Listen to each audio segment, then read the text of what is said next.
A lot going on with our weather. We've got the jet stream directly over Colorado. That tends to do some weird things sometimes, including like this morning when we got to see a rainbow over Denver. Look how spectacular that was.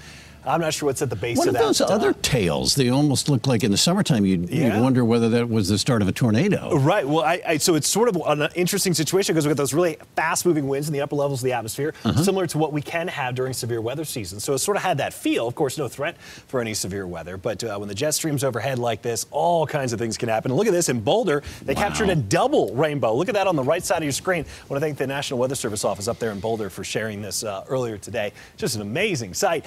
In addition to rainbows this morning, we've had a lot of wind through the morning and into this afternoon as well. Gusts over 40 miles per hour on the west and south sides of town right now. The farther north into the northeast you are, the less wind you're experiencing. But down in Centennial, 46 mile per hour wind gusts, Littleton, and then right on into Roxborough, the west side of Highlands Ranch, you're dealing with winds close to 50 miles per hour. In the high country, it's wind and snow. This is Midvale, and you can see the snow coming on down. It's blowing a little bit up there as well. Not too much on their snow stake yet. Looks like only about an inch, maybe an inch and a half so far in Vail, but they are just happy to see snow the way the season's been up that way lately. Loveland ski area, they got a little more on their snow stake right there at the Continental Divide. Looks like about, almost 6 inches of snow on their stake. And over at Breckenridge, they're reporting about 4 inches of snow so far. It's possible some ski areas could see up to a foot of total snow accumulation when you count what's already come down and what new snow we'll see through tonight and into tomorrow morning. For Denver in the Front Range, we are dry right now, but that is going to change as we get into the evening hours.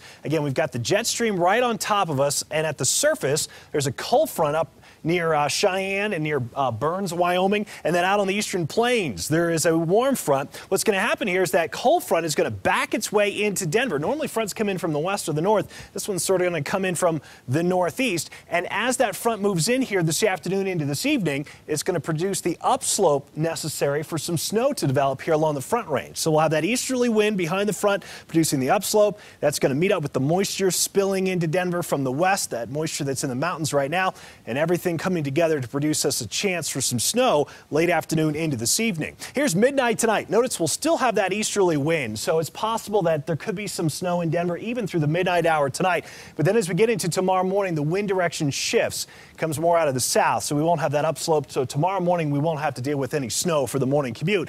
But look in the mountains. That snow does continue in the high country through the day tomorrow, while we have partly sunny skies here. Hourly snow chances in Denver will climb as we go through the late afternoon and into the evening. I know it's hard to believe this right now based on the sunshine many of us are enjoying, but by 7, 8, 9 o'clock, that snow chance is going to be better than 50%. In terms of accumulation, a few of us could see up to 3 inches. Most of us will see far less than that, and many of us probably won't have any accumulation at all. Different story in the mountains. Winter weather advisory through 5 a.m. on Tuesday. These numbers you see, they include what has already fallen.